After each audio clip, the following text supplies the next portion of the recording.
अच्छा लगे like share and subscribe करो। पूछो को क्यों? क्योंकि हमें मिलती है मोटिवेशन। चलो स्टार्ट करते हैं।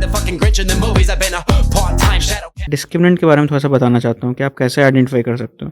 जैसे हमें बोला ना कि नेचर ऑफ रूट बताओ, नेचर ऑफ रूट हमें बताना है कि क्या होगा। ठीक है, देखो नेचर ऑफ रूट, तो देखो रूट का मतलब तो क्या होता है हमारे पास, रूट का मतलब होता है सॉल्यूशन। ठीक है, कि कौन कितने सारे सॉल्यूशंस हमें मिलने वाले हैं। एंड नेचर होता है ना कि वेदर 3 टाइप के नेचर आएंगे तुम्हारे। ये कैसे निकाला जाता है सब बताऊंगा। एक होता है नेचर कि जैसे कि तुम्हारा इमेजिनरी होगा, मतलब कि नंबर आएगा या भी नहीं आएगा। एक होगा तुम्हारा होगा कि रियल होगा, ठीक है, और इक्वल कंडीशन होगा। और एक होगा तुम्हारे पास रियल होगा, ठीक है, एंड दोनों क्या होंगे, डिस्टिंक्ट होंगे। इसको मैं ढंग से बताता हूँ। देखो इमेजिनरी का मतलब हुआ ना कि अगर तुम्हारे पास कोई क्वाड्रेटिक इक्वेशन है, सपोज करते हैं कि a x square plus b x plus c equals to 0, मेरे पास कोई क्वाड्रेटिक इक्वेशन है।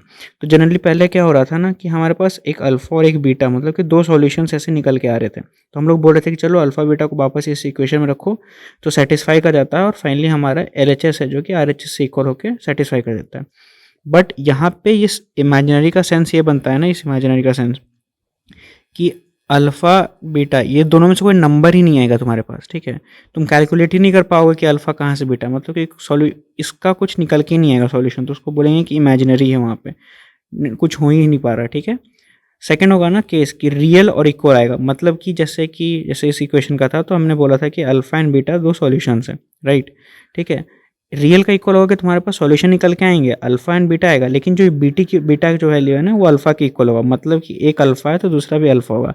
अल्फा जनरली जान रहे हो ना कि बस एक नॉर्मल में आइडेंटिफाई होता है कि वेरिएबल के फॉर्म में तुम्हें बता रहा हूँ, वेरिएबल्स की। हाँ ठीक है, कोई भी अल्फा या फिर बीटा आएगा तो बीटा बीटा दोनों इक्वल आने वाले, गामा आएगा तो गामा गामा, समझ रहे हो। एंड रियल एंड डिस्टिंक्ट का मतलब यहाँ पे हो गया ना कि रियल नंबर आएंगे, जैसे कि तुम्हारे पास एक अल्फा आएगा, ठीक है, और सेकंड जो डिस्टिंक्ट का मतलब होता है डिफरेंट। ठीक है, तो अल्फा एंड बीटा दोनों 2 डिफरेंट क्रिएट होंगे। तुम्हारे पास एक अल्फा बीटा कॉम्बिनेशन आ सकता है, या फिर बीटा गामा, कुछ भी नंबर हो सकता है। एग्जाम्पल नंबर्स के फॉर्म में देखोगे तो 2 3 हो गया, 3 5 हो गया, कुछ भी सॉल्यूशंस क्रिएट हो सकते हैं। ठीक है, तो नेचर ऑफ रूट के बाद थोड़ा सा तुमको आइडेंटिटी, अब देखो एक और बताता हूँ। अब चेक कैसे करेंगे, इतना तो बता दिया कि यार ऐसे ऐसे होता है। नेचर ऑफ रूट्स के लिए ना डिस्क्रिमिनेंट हम लोग होता है चेक करते हैं। डिस्क्रिमिनेंट का फॉर्म होता है b² - 4ac। ठीक है, ये इंपॉर्टेंट है, अभी तो बहुत यूज़ होगा, 11th में जाओगे 12th में जाओगे तो फिर और यूज़ होने वाला है। तो देखो डी का वैल्यू होता है b² - 4ac।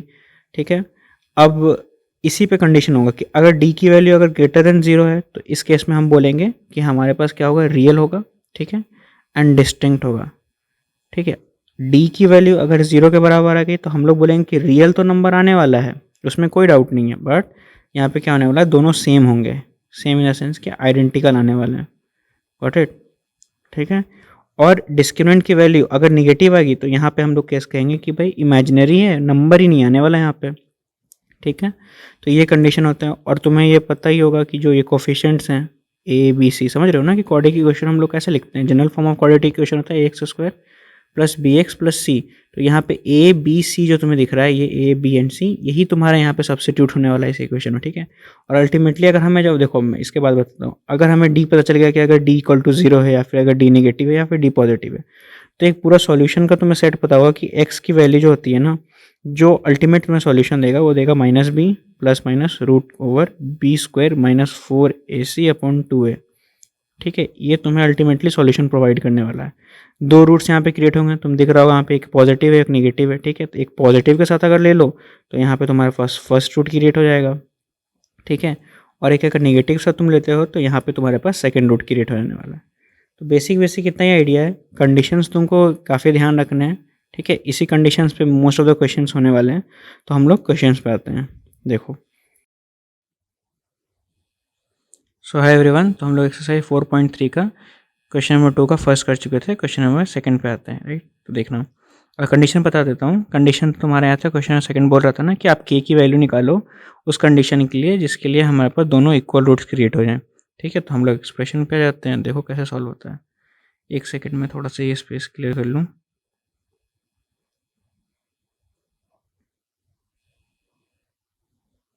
ठीक है, चलो आते हैं क्वेश्चन नंबर सेकंड पे।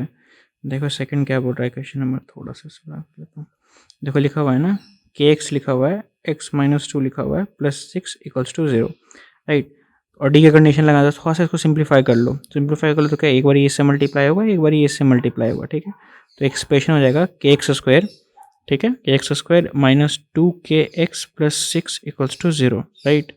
अब देखना बोला है कि इक्वल चाहिए रूट्स, इक्वल रूट्स चाहिए, तो माइंड में जैसे ही देखो ये तो क्लिक करना चाहिए कि डी की वैल्यू हमें 0 करनी है, और डी की वैल्यू होती है हमारे पास बी स्क्वायर माइनस 4ac, और इसको हमें करना है 0 से इक्वेट।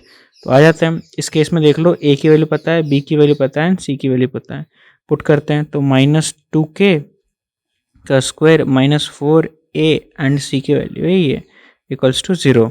बस थोड़ा सा इसको कर लो तो ये हो जाएगा 4k square minus 4k multiply कर लो तो हो जाएगा 24k इक्वल्स टू 0। इधर तुम इसको क्या होता है क्वाड्रेटिक इक्वेशन से पूरा वैसे करके सॉल्व करो, या फिर देखो कॉमन कर लो, सिर्फ 4k अगर कॉमन करते हो तो you will get k minus यहाँ पे हो जाएगा 6 इक्वल्स टू 0, ठीक है।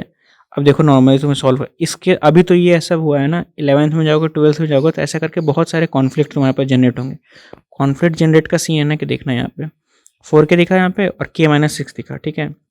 तो नॉर्मली तो बच्चे क्या करेंगे कि k 4k को ऐसे करेंगे इक्वेट टू करेंगे 0, तो बोलेंगे k की 0, ये फर्स्ट सॉल्यूशन है, और सेकंड सॉल्यूशन ये फर्स्ट सॉल्यूशन है, सेकंड सॉल्यूशन है कि k माइनस 6 को हमने सेपरेटली इक्वेट किया 0, तो k की वैल्यू 6 है, ठीक है। ऐसे बोल के दोनों निकल जाते हैं और आंसर लिख देते हैं बच्चे कि ये दोनों हमारा आंसर है। बट ध्यान देने वाली बात है ना कि देखना है यहाँ पे बस नॉर्मल तुम हो जाना k की वैल्यू 0 है एक्सप्रेशन में, ठीक है। मैं k की वैल्यू अगर मैं यहाँ पे 0 रखने वाला हूँ, देखो यहाँ पे मैं हमारा ये मेजर इक्वेशन था, मेन इक्वेशन हमारा ये। अब देखो मैं k की वैल्यू अगर मैं यहाँ पे 0 रख दूँ, इसकी वैल्यू 0 इंटू एक्स स्क्वायर, ठीक है, दिख रहा है ये 0 इंटू एक्स स्क्वायर, तो ये 0 हो गया ना।